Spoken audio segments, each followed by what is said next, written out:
Às vezes, vendo um produto pronto, temos a impressão de que é muito fácil fazer aquilo. Mas quando vamos realizar, descobrimos as suas dificuldades. Então, vamos aos Zabelê e Zebedeu, que é o nosso texto de exercícios, com o qual eu vou trabalhar com vocês nas próximas etapas do nosso curso, ok? Então, vamos ler os 3 tons. Zabelê e Zebedeu no tom grave. Eu não acredito que eu estou ouvindo isso. Você está ouvindo exatamente o que você merece ouvir. Mas por que é que você acha que eu tenho que ouvir isso? Você tem que ouvir muito mais do que isso para compreender que as coisas não são como você quer que elas sejam. Vamos fazer isso num tom médio. Eu não acredito que eu estou ouvindo isso. Você está ouvindo exatamente aquilo que você merece ouvir. Mas por que é que você acha que eu tenho que ouvir isso? Vamos fazer isso num tom agudo. Eu não acredito que eu tenha que ouvir isso. Você está ouvindo exatamente aquilo que você merece ouvir. Nós sugerimos que os atores procurem identificar a tonalização da sua voz. Qual é o grave mais grave que você consegue fazer?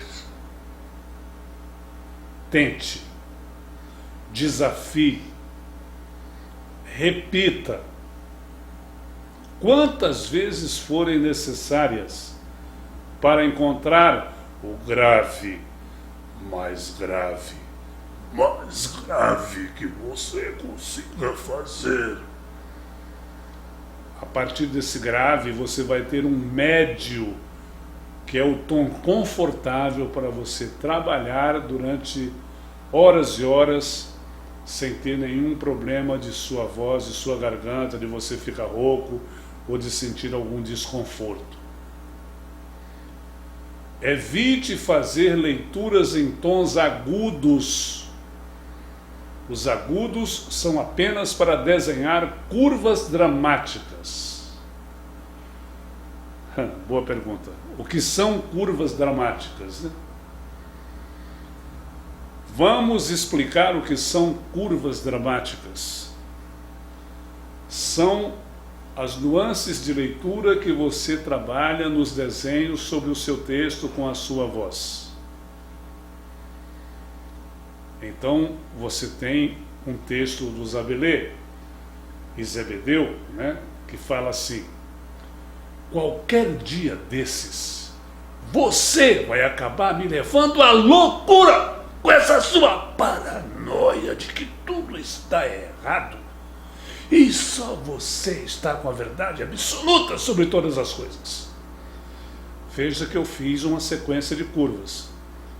Você pode fazer uma sequência completamente diferente. O outro pode fazer uma sequência de curvas completamente diferente. Então, as curvas dramáticas são feitas assim. As curvas por fora, elas vão pelos agudos. As curvas por dentro, né, as cavidades, elas vão pelos graves. Você está pensando que eu vou ficar quieto? Uma curva descendente do agudo até o grave. Então precisamos exercitar esse texto exaustivamente. Eu costumo dizer que esta nossa arte é a arte de repetir exaustivamente até nos aproximarmos da perfeição, porque a perfeição não existe. Todos os dias temos que desafiar um limite para superar. Nunca devemos acreditar que fizemos nossa melhor cena. No dia que voltarmos para casa, achando que fizemos a nossa melhor cena, então estaremos entrando no caminho irreversível da decadência. O desafio é superar seu limite todos os dias. Não há personagem fácil de fazer e não há personagem tão difícil que você não possa fazer. O que você não pode é estacionar numa plataforma, numa determinada zona de conforto, de um contrato permanente com uma estação de televisão ou com uma produtora, ou seja lá com quem for, que te garante a vida, mas não te garante o crescimento. Então, em nossa carreira, o desafio de superar o limite é o nosso combustível. Sem ele, nós começamos a decair. As leituras dramáticas, elas são feitas em 3 estágios. Um primeiro estágio é a leitura literal. Você lê exatamente aquilo que está escrito. Para isso, você precisa do elemento corpo, que são os olhos.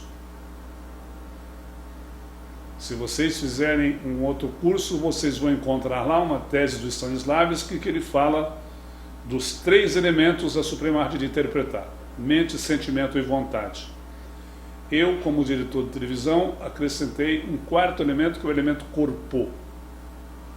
Que isso está ligado ao conjunto da trilogia da circunstância proposta, fé cênica e verdade do lugar. Eu não tenho como fazer verdade do lugar.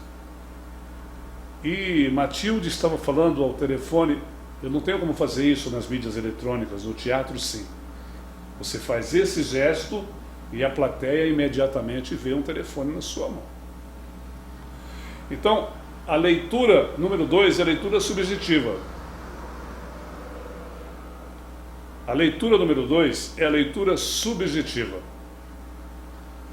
Você lê o que está nas entrelinhas daquele texto, o que o autor quis dizer com aquelas palavras, né? Então, no teatro usa-se muito o subtexto, no cinema usa-se muito mensagem subliminar, e eu, no geral, chamo de leitura subjetiva, onde nós utilizamos o elemento mente para decifrar todo aquele enigma contido naquelas entrelinhas. Juntando isso, você tem como acionar o seu sentimento para fazer uma leitura dramática, com corpo, mente, sentimento e muita vontade. Corpo, mente e sentimento todo mundo tem. O que vai fazer a diferença no seu crescimento é o elemento vontade. Então, isso tudo está ligado à trilogia da circunstância proposta, fé cênica e verdade do lugar. Isso é uma tese puramente teatral que tem necessariamente que ser transportada para as leituras de qualquer plataforma, sejam elas acústicas ou sejam elas eletrônicas. Então, pegamos de volta o texto de Zabelê e Zebedeu e vamos desafiar uma leitura com uma circunstância proposta definida. Zabelê e Zebedeu estão conversando num velório. Que condições um velório oferece para 2 pessoas fazerem um diálogo? Expressão vocal comprimida. Expressão cênica observadora, vigilante.